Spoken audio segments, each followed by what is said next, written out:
ब्रह्मा विष्णु महेश अजर अमर नहीं है। इनका भी आविर्भाव अर्थात जन्म तथा तिरोभाव अर्थात मृत्यु होती है। प्रमाण के लिए देखिए देवी भागवत महापुराण। ब्रह्मा, मैं, विष्णु और शिव ये तुम्हारी प्रभाव से जन्मवान है। हम तो जन्मवान है, हमारा तो जन्म होता है और मरते हैं, नित्य नहीं है, हम अविनाशी नहीं है। फिर इंद्रादि दूसरे देवता नित्य किस प्रकार हो सकते हैं? कृपया अवश्य सुनिए जगत गुरु तत्वदर्शी संत रामपाल जी महाराज के अमृत वचन।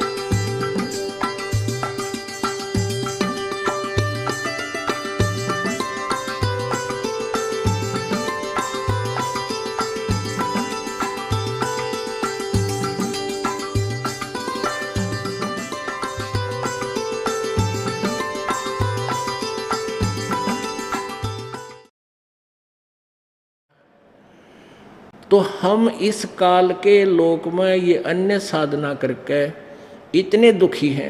इस काल की जो इस माया के नशे में एक कोठी बना ली, एक कार ले ली, बस इस सब चौड़ा हो गया। फिर बिरान मट्टी, घर में शांति नहीं, मन में शांति नहीं, कितना कुछ हो रहा है, कितना कुछ हो रहा है, किसी की टांग कट गई कोई है, कहते तू फिर भी नहीं होगा, मौज माच रही है। जैसे कोर्ट में कचहरियों में दो मित्र मिले रिश्तेदार, हाथ मिलाते हैं और क्या हाल है, अकबर ठीक ठाक मौज हो रही है।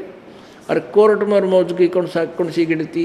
महादुखी प्राणी जाते हैं कोर्ट में और घिघी बंधी रहे है, कोई किसी ने सुख का सांस नहीं बजाने के बाद।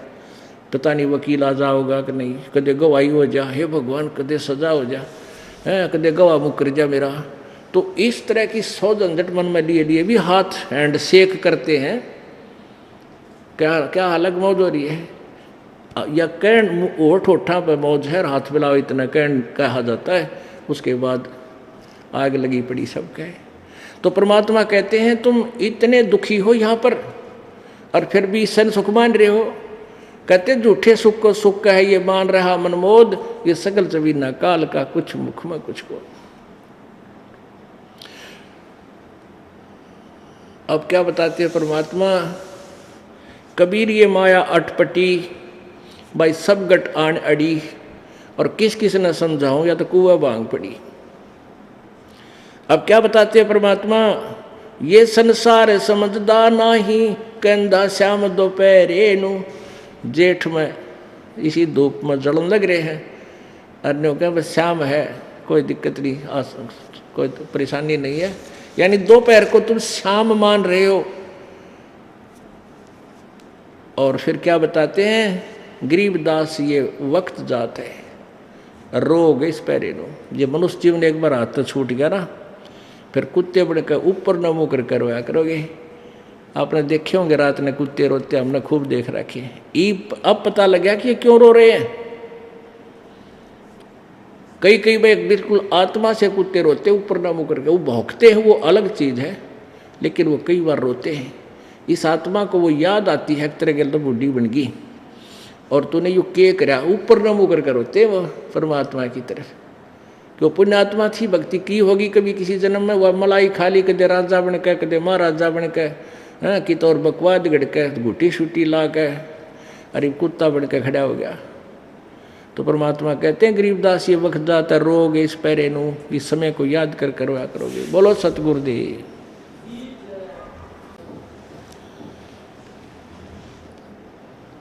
कबीर राम नाम रटते रहो, राम नाम रटते रहो, जब तक घट में प्राणी, कब हो तो दीन दयाल के भनक पड़ेगी कान।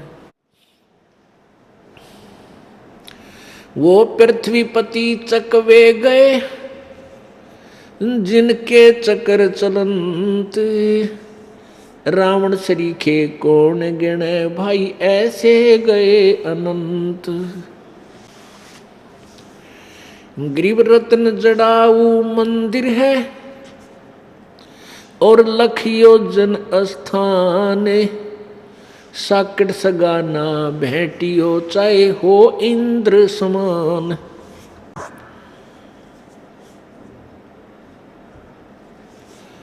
सर्व सोने की लंका होती रावण से रणधीरम, एक पलक में राज विराजीव जम के पड़े जंजीरम। मन तू सुख के सागर बस रे भाई और न ऐसा यस रे।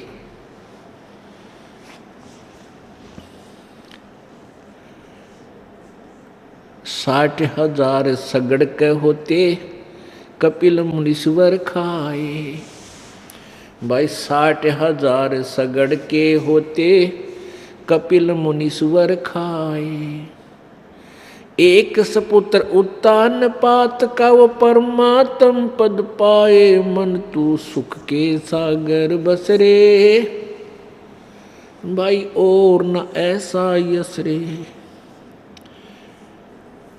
उदय अस्त बिच चक्र चले थे ऐसी जन ठकुराई। उदय अस्त बिच चक्र चले थे ऐसी जन ठकुराई। चुन करे सिस्वर कल्प करी तब खोज न पाया राई। मन तू सुख के सागर बस रे भाई और न ऐसा यस रे। मन तू सुख के सागर बस रे और न ऐसा यस रे। दुर्योधन से राजा होते संग इकोतर भाई। दुर्योधन से राजा होते संग इकोतर भाई। 11 अक्षौणी संग चले थी व देही गीद न खाई। मन तू सुख के सागर बस रे भाई और न ऐसा यस रे। काशीपुरी कबीरा होते ताही लखोरे भाई। काशीपुरी कबीरा होते ताही लखोरे भाई। केसों से बन जा रे जिसके 9 लाख बलद आई। मन तू सुख के सागर बस रे भाई और न ऐसा यस रे। मन तू सुख के सागर बस रे भाई और न ऐसा यस रे। परम पिता परमात्मा पूर्ण ब्रह्म सारी सृष्टि के रचनहार कुल मालिक कबीर देव कबीर साहब कबीर परमेश्वर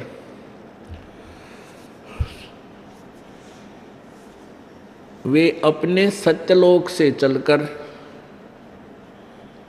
इस काल के लोक में आते हैं, अपनी पुण्य आत्माओं को मिलते हैं। हम उन्हें पहचान नहीं पाते क्योंकि हमारा अंतःकरण परमात्मा की के सिद्धांत से, परमात्मा की परिभाषा के विपरीत ज्ञान से भरा हुआ होता है। हम परमात्मा को निराकार मानते हैं, यानी सभी धर्मों के जितने भी पवित्र आत्माएं परमात्मा चाहने वाली हैं उनको एक ही सिद्धांत प्राप्त है कि परमात्मा निराकार है। इस कारण से हम प्रभु यहाँ आते हैं, अपनी वही लीला जो भगवान किया करते हैं वो लीला भी कर जाते हैं, हम उन्हें पहचान नहीं सके। अब परमेश्वर की महिमा सदग्रंथों से जब हमने देखा,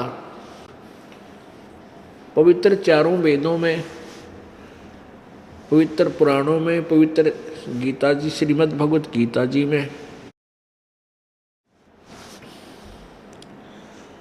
अब उसमें पता चला कि परमात्मा साकार है, मनुष्य सदृश्य है। पवित्र बाइबल में, पवित्र कुरान शरीफ में, पवित्र गुरु ग्रंथ साहिब में, इन सभी में एक ही सिद्धांत हमें मिला कि परमात्मा मनुष्य जैसा है, सह शरीर है और उसका नाम कबीर है।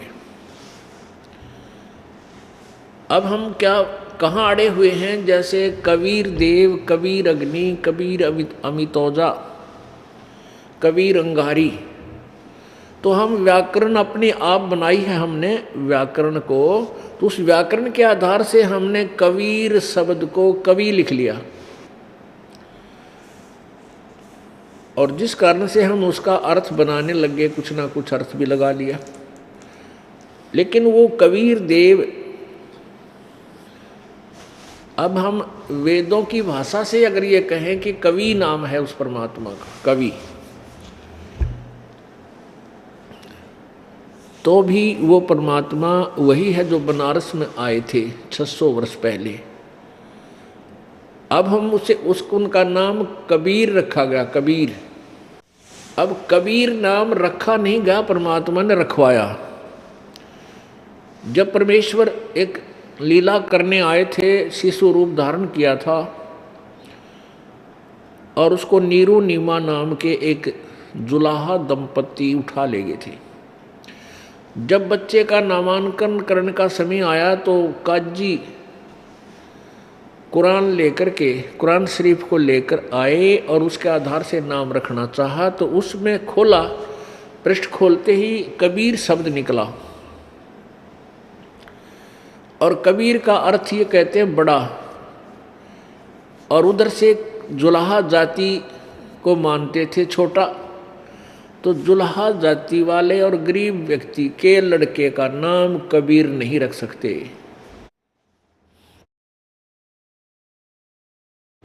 उन्होंने दोबारा से ग्रंथ कुरान शरीफ को खोला कि शायद कोई और नाम निकला, उसका नाम रखेंगे लड़के का, तो उसमें भी कबीर निकला। जब उन्होंने तीसरी बार खोला तो पूरे पृष्ठ पर कबीर कबीर कबीर ही हो गया। पूरी कुरान शरीफ देखा तो पूरी कुरान शरीफ में कोई दूसरा अक्षर नहीं रहा, केवल कबीर कबीर कबीर ये लिखा था। अगले रख लो के रखोगे। तब वो काजी उस कुरान शरीफ को वहीं पटक गए कि इसने हमारा दीन धर्म भी खराब कर दिया और कुरान शरीफ के अक्षर भी बदल दिए, ये कोई जादूगर है। तब परमेश्वर ने कहा था, काजी मेरा नाम कबीर ही रहेगा, इसलिए परमेश्वर का नाम वो कबीर ही पक गया। अल्लाह अकबर, अल्लाह कबीर, ये मुसलमान भाई इसका अर्थ करते हैं बड़ा भगवान। अल्लाह कबीर का अर्थ करते हैं बड़ा भगवान। तो परमात्मा ने इसलिए अपना नाम कबीर ही रखवाया, और वेदों में इसको कबीर देव कहते हैं, कबीर देव, कबीर अग्नि। तो हम इसे कबीर देव कहने लगे, कबीर देव, कबीर देव। तो कबीर देव से कबीर साहब हो गया। ऐसे कबीर कवि ना मानकर हम इनको कबीर देव नाम रख लिया इनका, कबीर साहब। तो जैसे भी कहने का भाव ये है, ये वो परमात्मा है जो बनारस में 120 वर्ष रहे और एक जुलाहे की भी भूमिका की। ये वो पूर्ण परमात्मा है। आज सुबह के सत्संग में आप जी ने सुना कि कौन वो परमात्मा है जिसकी साधना से हम मोक्ष प्राप्त कर सकते हैं, पूर्ण मोक्ष। अब मोक्ष का क्या अर्थ होता है? मोक्ष का अर्थ होता है हम जन्म मृत्यु के झंझट से छूटें। अब जैसे ब्रह्म साधना से भी मोक्ष होता है, ब्रह्म साधना से मोक्ष होता है 1 कल्प तक। 1 कल्प कितना होता है? ब्रह्मा जी का 1 जीवन, ब्रह्मा की 1 उम्र, ये 1 कल्प होता है। तो पुण्यात्माओं, हमने जन्म मृत्यु से छुटकारा पाना है, उसके लिए हमने वो परमात्मा भी चुनना है जिससे हमारा मोक्ष हो। तो परमेश्वर कबीर देव की साधना यानी परम अक्षर ब्रह्म की साधना से हम पूर्ण मोक्ष प्राप्त कर सकते हैं। अभी तक हमें ये ज्ञान ही नहीं था कि कोई ब्रह्म से ऊपर कोई भगवान है, ब्रह्म से ऊपर कोई परब्रह्म भी है, कोई पूर्ण ब्रह्म भी है।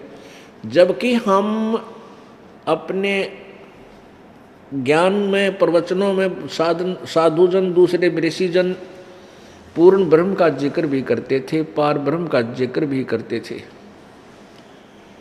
परमेश्वर भी बोलते थे, ईश्वर भी बोलते थे, ईश भी बोलते थे, परंतु उनको किसी प्रकार का कोई ज्ञान नहीं था। वो के बोल रहे हैं, और कौन ब्रह्म होता है, कौन परब्रह्म है, कौन पूर्ण ब्रह्म है, तो वो सभी अल्पज्ञ थे। कबीर देव, कबीर साहब ने, परमेश्वर जी ने आकर के स्वयं ही अपने यथार्थ ज्ञान को हम तक पहुंचाया। अब इस तत्व ज्ञान को, क्योंकि सुबह आपको बताया था कि काल भगवान को, जो 21 ब्रह्मांड का स्वामी है, ब्रह्मा विष्णु महेश के पिताजी हैं, इसको श्राप लगा हुआ है 1 लाख मानव शरीरधारी प्राणियों के शरीर का नियत आहार करने का। इस शरीर को तो हम फूंक देते हैं यहीं पर, या दफना देते हैं, गाड़ देते हैं, जैसे भी इसको 4 दाग के दौरान तहत समाप्त कर देते हैं। अब ये मन में शंका आएगी कि फिर खाता क्या है वो शरीर, तो हम यही समाप्त कर देते हैं, छोड़ जाता प्राणी। इस शरीर के अंदर एक और ऐसा ही एज इट इज शरीर है, ओरिजिनल, यानी सूक्ष्म शरीर बोलते हैं। ये ऊपर कवर है हमारे, जैसे सर्प के ऊपर कैंचुली होती है, सर्प के ऊपर वह कांजली सी होती है, उस सर्प उसमें से निकल जाता है तो वह कांचली जो होती है वह सर्प के आकार की होती है, लेकिन ओरिजिनल सर्प वो कोई और है। ऐसे ही हमारे अंदर जो ओरिजिनल हमारा शरीर है, ओरिजिनल तो नहीं कह सकते, इससे जिसके ऊपर ये चढ़ा हुआ है कवर, ये जो माता पिता से हमें मिलता है, ये स्थूल शरीर कहलाता है। इसके नीचे एक सूक्ष्म शरीर है, तो उसमें ये जीव है, और भी सूक्ष्म कारण, महाकारण, कैवल्य, कई शरीर इसके ऊपर चढ़ा रखे हैं पर आवरण, लेकिन इसके तुरंत बाद सूक्ष्म शरीर है, और उस सूक्ष्म शरीर का आकार मनुष्य सदृश ही है, मनुष्य जैसा ही एज इट इज रहता है। जब तक ये प्राणी दूसरे जीव के, दूसरे प्राणियों के शरीर में नहीं जाता, तब तक इसका शरीर एज इट इज मनुष्य जैसा ही रहता है।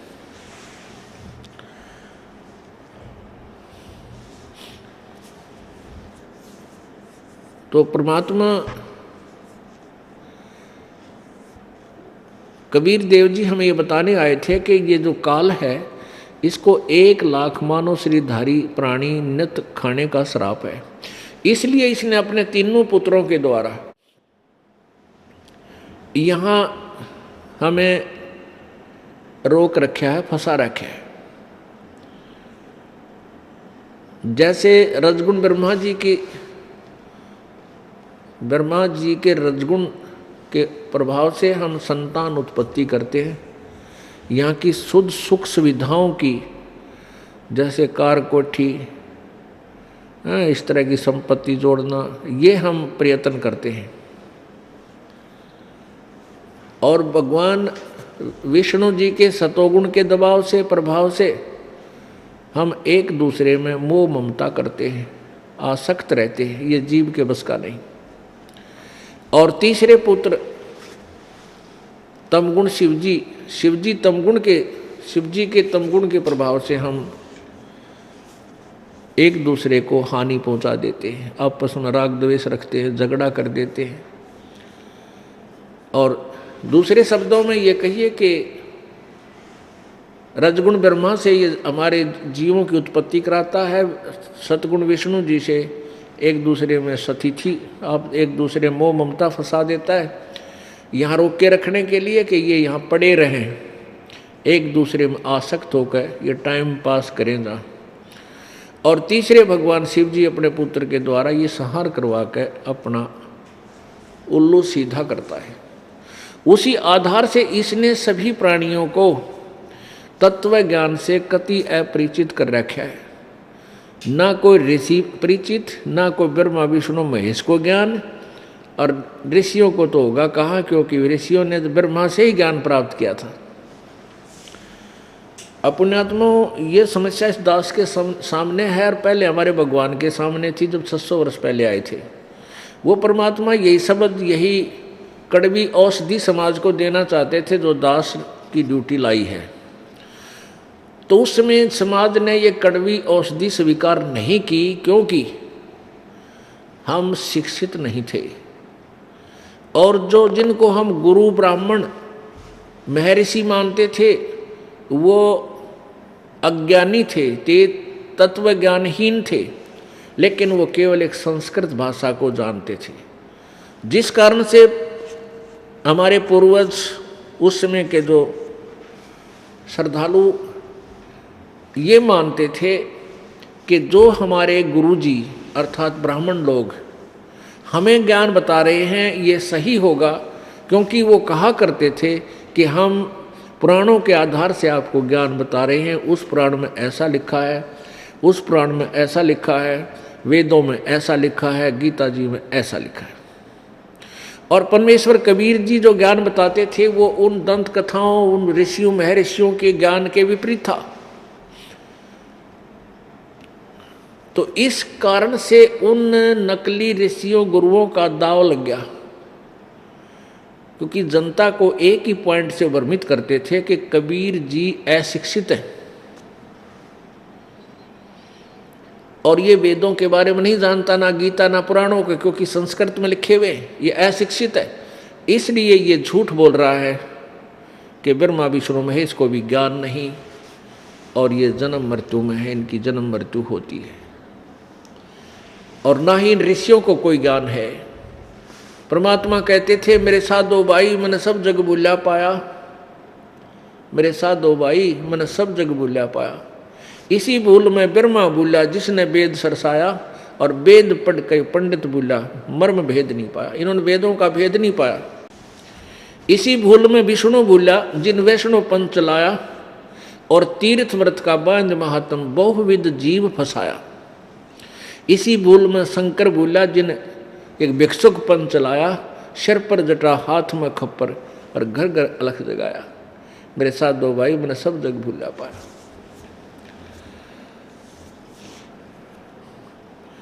अपुण्यात्माओं, ये शब्द परमात्मा 600 वर्ष पहले कहा करते, ब्रह्मा विष्णु महेश ने ज्ञान नहीं। तो ये एक कड़वी औषधि कुलीन थी समाज के लिए, और समाज बालक था, इसको खा नहीं सका, ईब खवाई जा रही है। अब ये समाज इसको कुलीन को स्वीकार कर रहा है क्योंकि ये बुद्धिमान हो गया, बुद्धिमान मीन शिक्षित हो गया। और अब ये ग्रंथ हमारे पास हैं, जिन सदग्रंथों को हम ऑथेंटिक मानते थे, तो उन्हीं सदग्रंथों में आप देखिएगा कि ब्रह्मा भी भूला तत्व ज्ञान से अपरिचित, विष्णु भी भूला और शिव जी भी भूला, इनको भी ज्ञान नहीं। इनको परमात्मा ने ज्ञान देना चाहा था, परंतु काल प्रेशर में आके इन्होंने परमात्मा की उस यथार्थ ज्ञान को, वाणी को स्वीकार नहीं किया। उसके विषय में परमेश्वर स्वयं कहते हैं, उसके विषय में परमेश्वर अपनी वाणी में कहते हैं, हम बैरागी ब्रह्म पद और सन्यासी महादेव ये सोहम मंत्र हमने दिया शिव जी को, यू करे हमारी सेव। कि हमने ब्रह्मा जी को भी, विष्णु जी को भी और शिव जी को भी कोई ज्ञान नहीं था। अब देखिएगा ये पवित्र श्रीमद् देवी भागवत जो निर्णय करेगी कि ब्रह्मा विष्णु महेश को भी कोई ज्ञान नहीं था, आध्यात्मिक ज्ञान नहीं था। देखिएगा श्रीमद् देवी भागवत गीता प्रेस गोरखपुर से प्रकाशित है। श्रीमद् देवी भागवत, संपादक हनुमान प्रसाद पोदार, चिमन लाल गोस्वामी। और ये कहाँ से प्रकाशित है? मुद्रक एवं प्रकाशक गीता प्रेस गोरखपुर, गोविंद भवन कार्यालय, कोलकाता का संस्थान। इसके 28 पृष्ठ पे आपको दिखाते हैं, 28 और 29 पे। 28 पृष्ठ संक्षिप्त देवी भागवत, पहला स्कंद, यहां से पढ़ेंगे। नारद जी ने कहा, महाभाग व्यास जी, तुम इस विषय में जो पूछ रहे हो, ठीक यही प्रश्न मेरे पिताजी ने अर्थात ब्रह्मा जी ने भगवान श्री हरि से किया था। देवा अधिदेव भगवान जगत के स्वामी हैं, लक्ष्मी जी उनकी सेवा में उपस्थित रहती हैं, दिव्य कौस्तुमणि उनकी शोभा बढ़ाती है।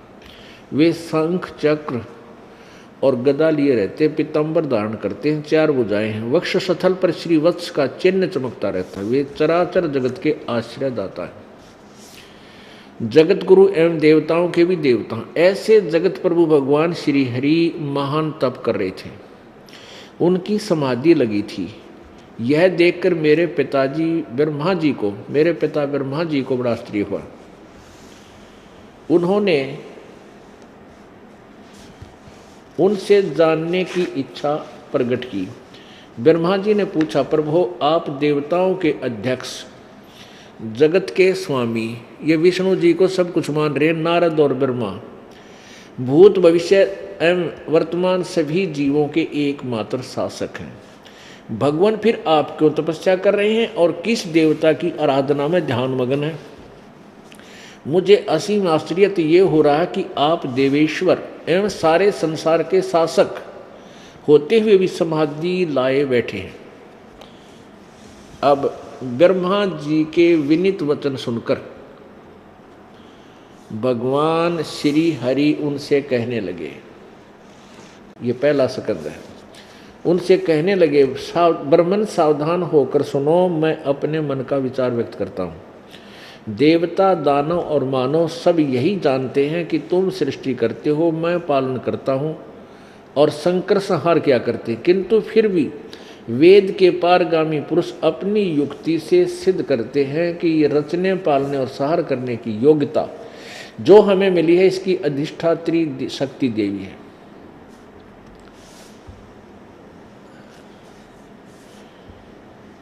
उस शक्ति के अभाव से तुम संसार की सृष्टि नहीं कर सकते, मैं पालन करने में सफल नहीं हो सकता और रुद्र संहार कार्य होना भी संभव नहीं। ब्रह्मा जी, हम सभी उस शक्ति के सारे अपने कार्यों सदा सफल होते आए हैं। सुवर्त प्रत्यक्ष और प्रोक्ष दोनों उदाहरण मैं तुम्हारे सामने रखता हूँ, सुनो। यह निश्चित है कि उस शक्ति के अधीन होकर ही मैं इस शेष नाग की सैया पर सोता और सृष्टि करने के अवसर पर आते ही जाग जाता हूँ। मैं सदा तप करने में लगा रहता हूँ।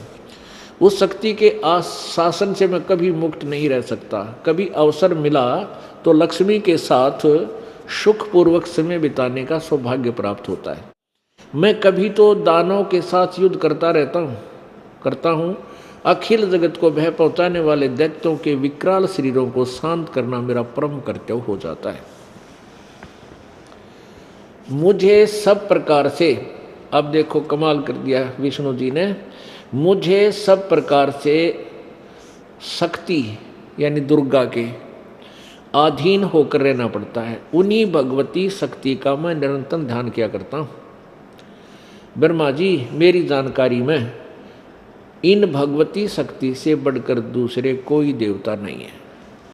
अब परमात्मा की वो वाणी सच्ची होगी कि ना ब्रह्मा ने बेरा ज्ञान, ना विष्णु ने ज्ञान, उआ बाई बोलने सारे। अब इसमें कमाल कर दिया, नारद का है कि ब्रह्मा जी, विष्णु जी सर्वेश्वर महेश्वर, सारे जगत के आश्रयदाता।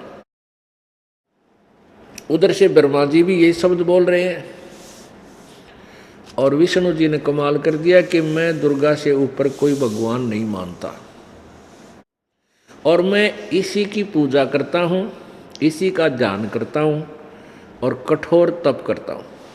अब दुर्गा क्या कहती है? जिसको भगवान श्री विष्णु जी फाइनल गॉड मानते हैं, फाइनल देवता, अब वह क्या कहती है उसके वचन सुनो इसी श्रीमद् देवी भागवत में प्रश्न नंबर 562 पर, यह है प्रश्न नंबर 62, यह है 7वां स्कंद और प्रश्न नंबर 562 और नीचे आइएगा। देवी के द्वारा हिमालय को ज्ञानोपदेश, ब्रह्म स्वरूप का वर्णन। अब देवी बता रही है ब्रह्म काल के यानी ब्रह्म के विषय में।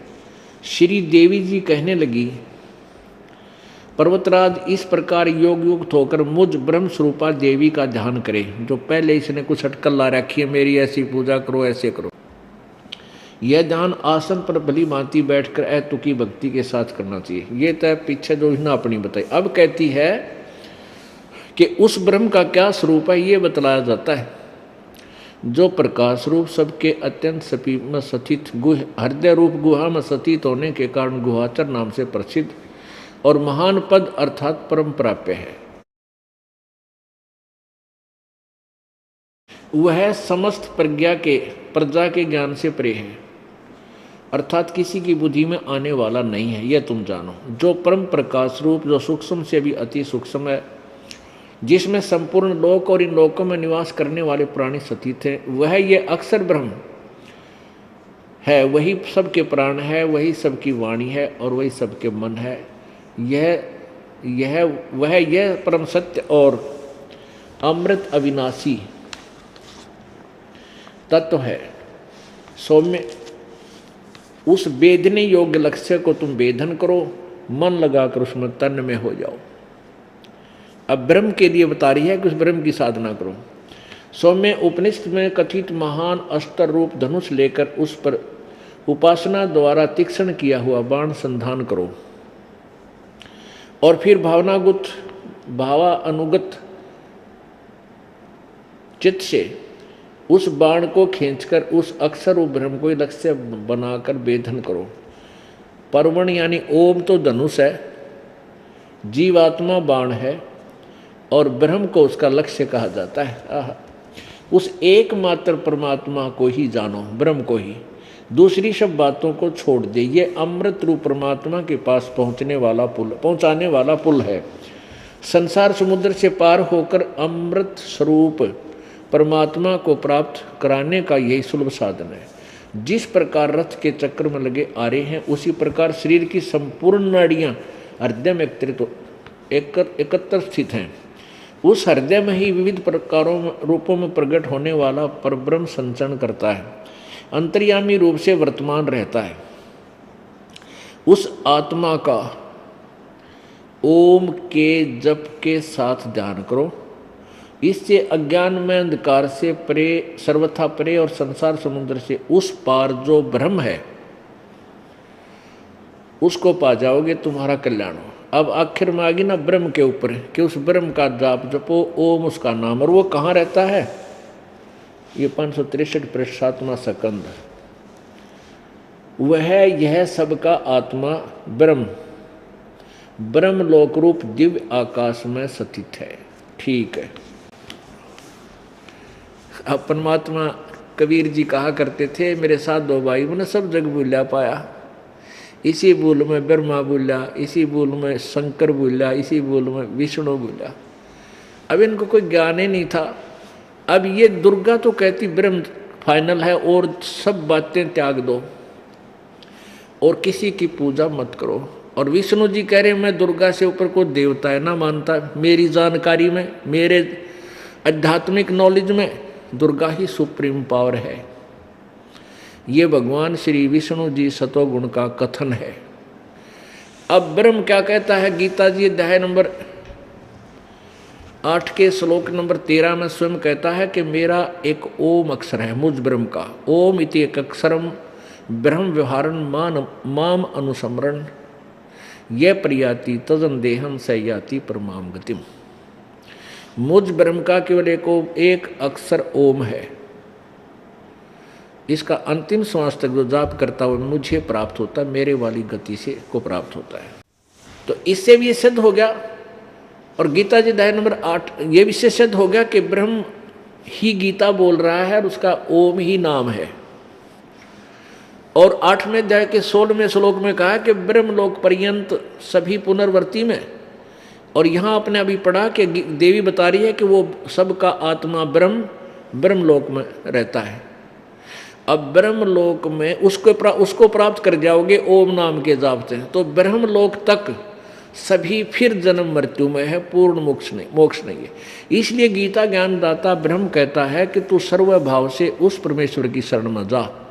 18वें अध्याय के 62वें श्लोक में गीता जी में, उसकी कृपा से ही तो परम शांति और शाश्वत स्थान यानी सनातन परम धाम को प्राप्त होगा, सतलोक चला जाएगा, फिर कभी जन्म मृत्यु नहीं होगी। तो पुण्यात्माओं, परमेश्वर 600 वर्ष पहले आकर के हमें यही बताया करते थे। अभी इन ऋषियों का ज्ञान और देख लीजिए थोड़ा, क्योंकि ये सारा पोचा मारना पड़ेगा, एक पूरा रेग मार सारे पे बार बार रगड़ा लगाना पड़ेगा, तब ये अज्ञान रूपी अंधकार हमारे हृदय से साफ होगा, वास होगा। अब देखिएगा, यही श्रीमद् देवी भागवत गीता प्रेस गोरखपुर से प्रकाशित है। इसके 6ठे स्कंद में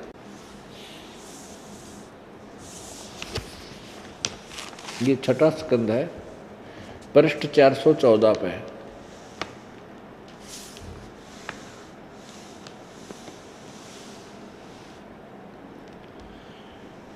जन्मे जय ने पूछा, महाभाग किस युग में, व्यास जी से पूछा, किस युग में कैसा धर्म का स्वरूप है, इस संपूर्ण विषय को विशेष रूप से बताने की कृपा कीजिए। व्यास जी बोले, ये राइटर है चारों वेदों का, व्यास जी चारों पवित्र वेदों का, पवित्र गीता जी का, पवित्र 18 पुराणों का ये राइटर है, लेखक। अब व्यास जी कह रहे हैं, राजन यह निश्चय है कि सतयुग में ब्राह्मण वेद के पूर्ण विद्वान थे। उनके द्वारा निरंतर भगवती जगदम्बा की आराधना होती थी। भगवती का दर्शन करने के लिए उनका मन सदा ललायित रहता था। अब ये है सतयुग के ब्राह्मणों जो पूर्ण विद्वान थे वेद के, जो वेद के पूर्ण विद्वान माने जाते थे, और वो कहते हैं दुर्गा की पूजा करते थे। दुर्गा ने क्या बताया है वो आपने पढ़ लिया कि ब्रह्म की पूजा करो और सब त्याग दो।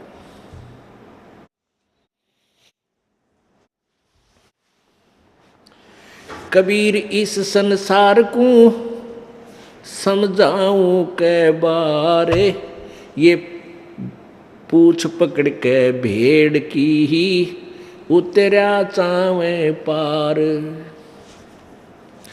भेड़ पूछ को पंडित पकड़ाए बादो नदी बिहंगा, गरीबदास वो भवजल डूबे नहीं साध सतसंगा। परमेश्वर कबीर जी तथा उन्हीं की प्रिय आत्मा, उनसे के ज्ञान से परिचित हो जाने के उपरांत आदरणीय गरीबदास साहिब जी एक ही ज्ञान प्रचार हमें ज्ञान बता रहे हैं। परमात्मा कह रहे हैं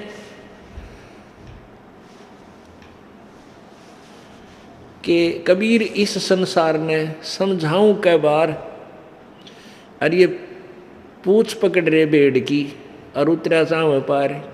दरिया से पार जाना हो और कोई साधन बता दे पार होने का कि भेड़ की पूछ पकड़े चौकस और बढ़ जाओ दोनों दरिया में, या भेड़ पार कर देगी, क्वाइट इम्पॉसिबल, कभी नहीं हो सकता। अब परमात्मा कहें तुम सभी भेड़ की पूछ पकड़े बैठे हो तो नौका लेनी पड़ेगी और खेवट छाना हो तब पार होगे। अरे तुम कड़े बड़ो रखे इस काल में, कहाँ बहका रखे हो। गरीबदास साहिब जी कहते हैं कि भेड़ पूछ को पंडित पकड़े, अरे ये भादो नदी बिहंगा, ओह कि ये पंडित, ये ब्राह्मण ऋषि भेड़ की पूछ पकड़े बैठे हैं, अर्थात आन उपासना अधूरी साधनाएं कर रहे हैं। और भादो नदी बिहंगा, ओह भादुआ में सबसे ज़्यादा वर्षा हो जाती है, और सभी दरिया अपना डबल ट्रिपल रूप बनाकर वो इतना विस्तार से बहकर चल पड़ती है, बहुत वेग से। और कहते हैं ये संसार रूपी जो है ना हमें पार होना है, ये बादुए की नदी की तरह ऐसे हिलोरे मार रहा है, इसमें से तुम भेड़ की पूंछ पकड़कर पार निकलना चाहते हो? तुम इसी भवसागर में रह जाओगे, क्योंकि नहीं साध सत्संगा, पूरे संत का सत्संग तुम्हें नहीं मिल रहा। भेड़ पूछ को पंडित पकड़े बादो नदी बिहंगा, गरीबदास वो भवजल डूबे जो नहीं साध सत्संगा। जिनको संतों का सत्संग नहीं मिला इस भवसागर में ही बह जाएंगे, रह जाएंगे। अब जो ब्रह्म की साधना करेगा वो यहीं उर्ली ओढ़। अब जो ब्रह्म साधना करेगा वो ब्रह्मलोक में जाएगा, वो भी काल के ही जाल में। और जो कोई देवी की पूजा करेगा वो भी काल के जाल में, ये भी पार नहीं कर सकती। और ब्रह्मा विष्णु महेश की जो पूजा करेगा वो भी काल के जाल में, वो भी पार नहीं हो सकता।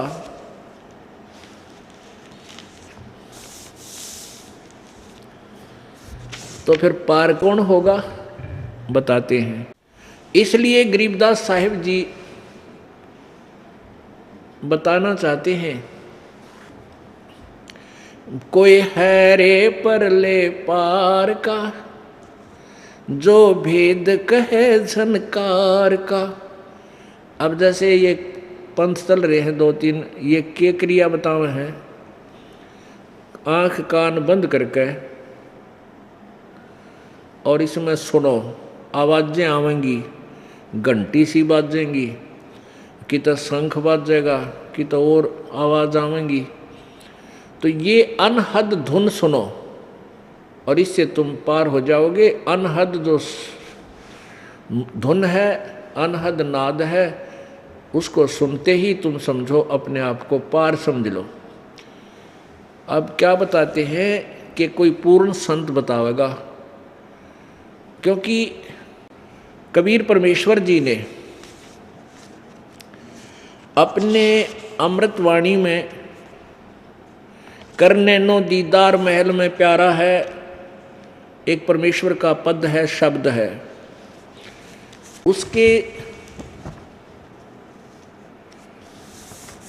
उसमें 32 कलियां हैं, 32 उसमें छंद हैं। उसमें क्या बताया है, अब ये एक तो राधा स्वामी पंथ है, एक धन धन सतगुरु पंथ, ये एक ही कुएं का पानी है। क्योंकि ये धन धन सतगुरु पंथ भी इस राधा स्वामी पंथ से ही अलग हुए हैं। इन्होंने अपने नामों को बदल लिया, मंत्र उपदेश के मंत्र हैं वो चेंज कर लिए, 3 राख लिए, 5 नहीं रखे। और जय गुरुदेव है आगरा में, वो भी उस मथुरा में, वो भी उसी कुएं का जल है, राधा स्वामी वाले का। अब उन्होंने राधा स्वामी पंथ वालों ने परमात्मा कबीर जी की वाणी से एक शब्द ले लिया, करने नो दीदार महल में प्यारा है। उसका अनुवाद आधी करके उसके हिसाब से अटकलसी ला के उन्होंने अपना एक बहुत बड़ा पंथ ग्रुप तैयार कर लिया, लाखों करोड़ों की संख्या में। अब उन भोली आत्माओं ने, कोई पूछता है कि वहाँ सतलोक में भगवान कैसा है, कहते वो तो निराकार है, प्रकाश ही प्रकाश है, चेतन ही चेतन है। वहाँ आत्मा परमात्मा में ऐसे मिल जाती है जैसे बूंद समुद्र में। भले आदमियों, हम भगवान की तलाश में गोड्डे रगड़े और फिर भगवान वहाँ है नहीं तो हम के टिंडे लेंगे उड़ा जाके।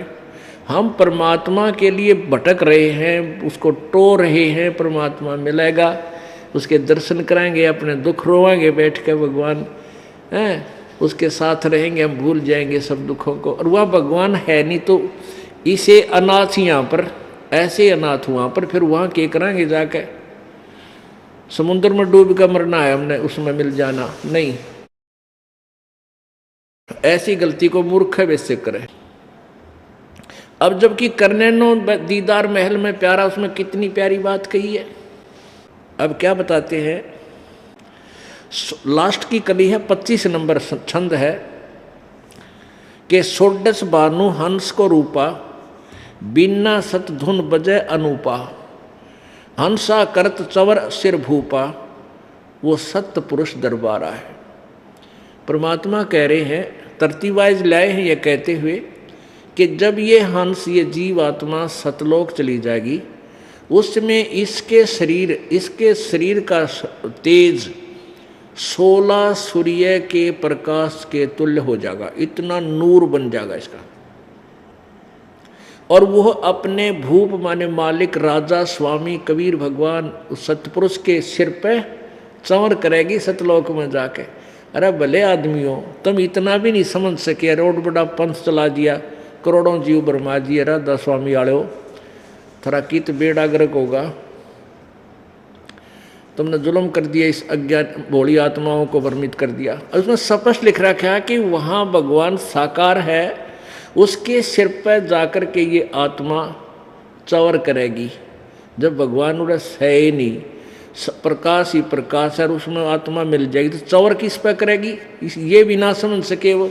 आगे क्या लिखा है कि कोटि भानो उदय जो होई, एते ही पुनचंद खलोई, और पुरुष रोम सम एक ना हुई, ऐसा पुरुष दीदारा है। पुरुष माने परमेश्वर, प्रभु, उसका दर्शन ऐसा है कि उसके एक रोमकूप में, सत्य पुरुष के एक रोमकूप में करोड़ सूर्य और करोड़ चंद्रमा, दोनों की रोशनी भी फीकी उसके एक रोमकूप के तुल्य नहीं है। और ऐसा सत्य पुरुष दीदारा है, ऐसा उस अविनाशी परमात्मा सत्य पुरुष का दर्शन है, वो न्यों दिखाए। जब रोमकूप है तो रोमकूप कोई निराकार के कितने होंगे? रोमकूप ये जो बाल का छिद्र, इसकी एक की रोशनी इतनी सुंदर, मालिक इतना अच्छा शरीर है अपने प्रभु का। आगे इन्होंने सारे, आगे अलख लोक है भाई, सतलोक से ऊपर अलख लोक है। अलख पुरुष की तहाँ ठकुराई, यही परमेश्वर अन्य और रूप बना करके स्वयं ही विराजमान है। अर्बन सूर रोम सम नाही, ऐसा अलख निहारा है कि इससे बाद अलख पुरुष है, अलख लोक है। उस अलख पुरुष लोक में भी अलख पुरुष नाम से यही परमेश्वर रहता है। वहाँ इनके शरीर की रोशनी एक रोमकूप में अरबों सूर्यों जितनी रोशनी है। अरबों सूर्य भी उनकी एक रोमकूप की रोशनी से फीके पड़े। फिर तापर अगम महल एक साजा,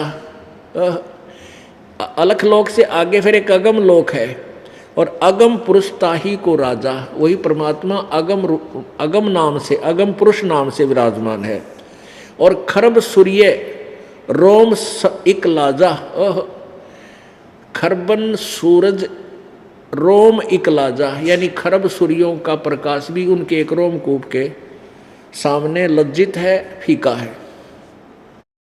ऐसा अगम अपारा है। तापर अकै लोक है भाई, उस आगे लास्ट लोक है अनामी अकै लोक। और पुरुष अनामी तहाँ रहाई, जो पहुँचा जानेगा वाही, वो कैन सुनते न्यारा है। वहाँ जाकर तो जो देखेगा वही समझेगा, उसके विषय में हम नहीं कहेंगे। आगे कमाल कर दिया, कहते हैं काया भेद किया निर्वारा। अब परमात्मा ने तो सही लोक जो सतलोक में वो बताए ऊपर लोकों में, और आगे क्या बताया कि जो मैं तुम्हें बता रहा हूँ ये सत्य है ऊपर, लेकिन इस काल भगवान ने तुम्हें धोखा देने के लिए यहाँ अपने 21 प्रत्येक ब्रह्मांड में ऐसे नकली लोक भी बनवा रखे हैं। सतलोक, अलखलोक, अगमलोक, अकैलोक अर्थात अनामी लोक। ये तुम्हें भ्रमित करता, उसके लिए निर्णय दिया है काया भेद किया निर्वारा, यह सब रचना पिंड मझारा, और माया अवगत जाल पसारा, सो कारीगर भार्या है। कहते हैं जो मैंने तुम्हें बताया ये है तो सतलोक में, लेकिन ये तुम्हें जो यहाँ दिखाई देते हैं ये इस तुम्हारे पिंड यानी शरीर में। इस शरीर को पिंड कहो, ये पिंड कहो चाहे शरीर कहो, पिंडा यानी चोला, और अंड कहो क्योंकि एक ब्रह्मांड का आकार अंडे के तुल्य है, अंडे जैसा, और उस ब्रह्मांड की पूरी रचना की व्यवस्था इस पिंड यानी शरीर में है।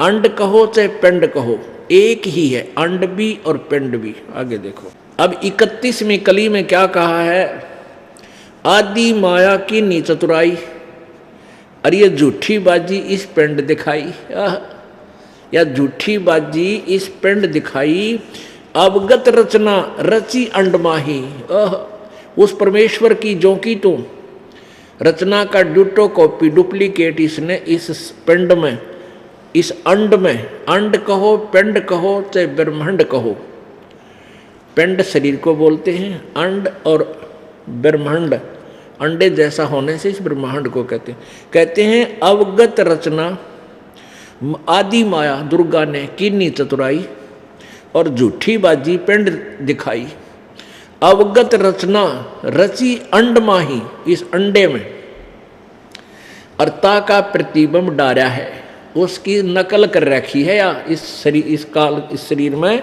जो भी धुन सुनती हैं प्रकाश दिखाई देता है, प्रकाश तो उस परमात्मा के शरीर का है, वो रिफ्लेक्टेड होकर के आता है, तो हमने परमात्मा नज़र नहीं आता, यहाँ उसका थोड़ा बहुत प्रकाश नज़र आ जाता है। जैसे कोई तालाब में सूर्य का प्रकाश है, वहाँ से रिफ्लेक्शन होकर के सूर्य का प्रकाश तालाब में पड़ा, तालाब से रिफ्लेक्शन होकर किसी कमरे मकान में चला गया आसपास, तो वहाँ केवल प्रकाश दिखाई देता, सूर्य दिखाई नहीं देता, लेकिन वो प्रकाश सूर्य बिना नहीं हो सकता। ऐसे ही सतलोक में परमात्मा सशरीर है, उसका तेजो में शरीर है, उसका रिफ्लेक्शन यहाँ ब्रह्मांडों में घूमता हुआ केवल उस कमरे में ऐसे रिफ्लेक्शन केवल बहुत मंदा सा धीमा सा है। अब उसको देखकर कोई ये कहे कि केवल सूर्य का प्रकाश देखा, सूर्य है नहीं कमरे में, तो वो बुद्धिहीन है, उसको कोई ज्ञान नहीं। ऐसी थ्योरी अभी तक इन संतों की रही है। तो उस पूर्ण परमात्मा के सारे रचना का इस काल दुर्गा ने इस अंड में एक ब्रह्मांड में या झूठी रचना रच रखी है और ता का प्रतिबिंब डारा है। फिर क्या बताते हैं, शब्द विहंगम चाल हमारी, कह कबीर सतगुरु दे तारी, खुले कपाट शब्द झनकारी, पिंड अंड के पार स्वदेश हमारा है। कहते हैं शब्द विहंगम चाल हमारी, हमारी वो सही मंत्र जब मिल जाएगा, सार शब्द,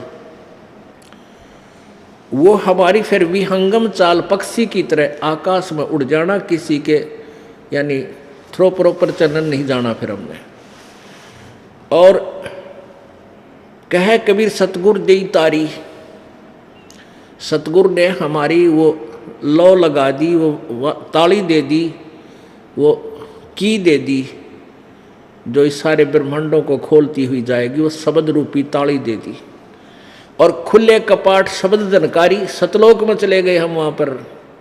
अंड, अंड इस ब्रह्मांड को, पिंड कहते हैं शरीर को, अंड कहते हैं ब्रह्मांड को, कहते हैं शरीर और ब्रह्मांड अंड इसके पार स्वदेश हमारा है। वो असली धुन, वास्तविक धुन उस सतलोक में सुनाई देगी, या तो नकली है जो तुम इस शरीर में सुनते सुनते बहरे कान हो गए तुम्हारे, ये व्यर्थ है। तो यहां क्या कहते हैं, कोई है रे परले पार का, जो भेद कहे झनकार का, कोई है रे परले पार का, परले पार जहां पार ब्रह्म रहता है, पार ब्रह्म। अब एक तो परब्रह्म है, परब्रह्म होता है नेक्स्ट ब्रह्म, फिर उससे नेक्स्ट जो शक्ति है ब्रह्म, परब्रह्म। एक पार ब्रह्म, पार माने सब आगे वाला, सबसे पार, परले पार, यानी टॉप मोस्ट सुप्रीम गॉड, वो पार ब्रह्म कहा संतों ने। कोई है रे परले पार का जो भेद कहे झनकार का। उस धुन का भेद बताओ, आओ मेरे सामने, कौन सा हो परले पार का। ये नकली का, इनमें सुनने वाली ये नकली धुन है। कहते हैं वार, वार माने उर्ली साइड में, काल के ही जाल में। वारही गोरख वारही दत्त वारही ध्रुव प्रहलाद अर्थ। वारही गोरख वारही दत्त, दत्तात्रेय जी, दत्त माने दत्तात्रेय, और गोरख भी वार ही है, इस काल के जाल में ही है। वारही गोरख वारही दत्त वारही ध्रुव प्रहलाद अर्थ। ये ध्रुव और प्रहलाद की भी सती थी इसी स्थान पर, उर्ली वार है, प्रपारनी हुई। वारही सुखदेव वारही व्यास वारही पाराशर प्रकाश वारही दुर्वासा दरवेश वारही नारद सारद शेष। वारही भर्तरी गोपी चंद वारही सनक सनंदन बंध। ये भर्तरी गोपी चंद भी उर्ली ओढ़ ही है, पार नहीं है ये। वारही ब्रह्मा वारही इंद वारही शेष कला गोविंद वारही शिव शंकर जो शंभ वारही धर्मराय आरंभ वारही धर्मराय धर धीर परम धाम पहुँचे है कबीर। वारही रग यदुर्शाम अथर वेद परम धाम नहीं लयहा वेद। अलल पंख अगाध भेव जैसे कुंजी सुरती सेव वार पार थे हा न था गरीब दास निर्गुण निगा। अब इसमें स्पष्ट कर दिया, ना तो यो गोरख पार होया, गोरख जी पार हुए, ना दत्तात्रेय, ना ध्रुव, ना प्रहलाद, और सुखदेव व्यास पाराशर दुर्वासा नारद शारदा गोपीचंद और भर्तरी, ये सब सनक सनंदन ब्रह्मा, और ये 1000 कला का भगवान थरा, यो काल भी वार ही है ब्रह्म, और शिव शंकर भी वार ही है, उर्ली उर्ली और है। परम धाम पहुँचे कबीर। ओह, रग यजुश्याम अथर्ववेद, ये चारों वेद बता दिए। रग यजुर और श्याम अथर्ववेद, अथर्ववेद।